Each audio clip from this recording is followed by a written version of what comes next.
A good day, all you wonderful teachers from Community Keepers. My name is Ivor Swartz, and I want to encourage you with my story today. The trajectory of my life has been changed forever by someone like you, a teacher.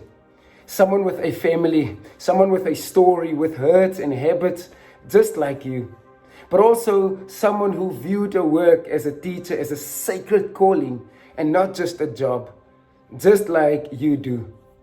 I honestly believe that teaching is something you are called to. And each one of you have said yes to that calling, regardless of your own struggles. And each one of you is what Kofi Annan coined a stubborn optimist. Now, a stubborn optimist is someone who deeply believes that their work matters. They deeply believe that they are making a difference. And in spite of the chaotic realities of the world we live in, they do believe they make a difference. And South African teachers across the board are by default, in my opinion, stubborn optimists. Because with all the challenges you face, with all the dangers you face, with all the little pay that you have, with all the various children and their challenges, you remain hopeful that your work can, and it does indeed make a difference, and it contributes to making this country a better place. And you don't need a permit or anyone in government's permission to change the world for a child. You just need to care. And I know how teachers care, often way more than people can see on the outside, often way more than other people care to believe. But you see, I did not grow up with a healthy view of myself, of my community, of life in general. I grew up in what we call the other side of the train tracks, you know that, where hopelessness and poverty, runaway fathers are the norm. I grew up like many of the kids you work with my back against the wall, with my options limited, and a story given to me by my circumstances without my choosing. My dad died when I was 3 years old, and I had an abusive older brother. And I had to drop out of school just as I was going to high school because I got involved in gangs, in drugs, in thefts, and many other crimes.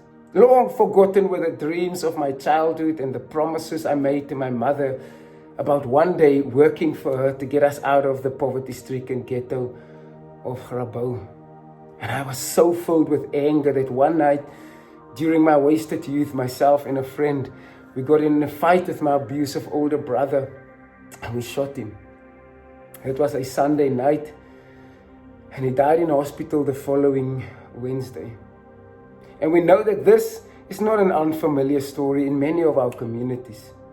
We see this type of story play out in many of the homes around the country.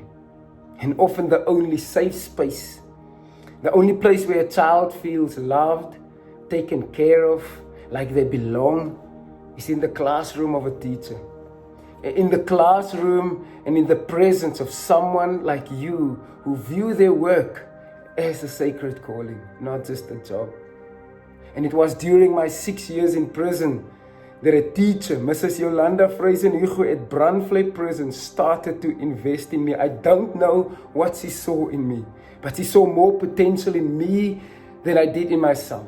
That she helped me complete matric in prison by making me believe that my life mattered, that I deserve a second chance, that I have gifts and talents that can help make a difference in this world, regardless of my 26 tattoos, regardless of my history, regardless of my crimes. And she was right. And because of her, I completed an honors degree in theology. I'm currently busy with my master's degree in theology. I've written my story in a book that has won the Desmond Tutu Prize. I visit on average 80 schools in a year in our country, talking to young people about their choices, all because someone like you invested in me. And I know it gets tough. I know it's not always easy. I hear of many teachers wanting to quit and do something else or move overseas.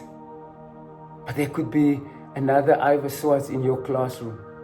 Someone whose broken past should not define their hopeful future. someone to whom you are the only reason why they are still holding on, why they have not joined the gang, why they're still positive about life. And so I want to remind you, I want to remind and encourage you that your life matters, even though you don't feel like it sometimes. Your work matters, even if it feels like an overload of admin. You are appreciated. You are loved. Our country needs you. The next generation needs you. Our world is doomed without your wisdom and innovation. Don't give up. This is your calling. You are changing the lives of thousands. And the reach of your impact is immeasurable. May you be filled with new energy as you pack this year by the horns. May you be filled with new life. May grace and peace be with you.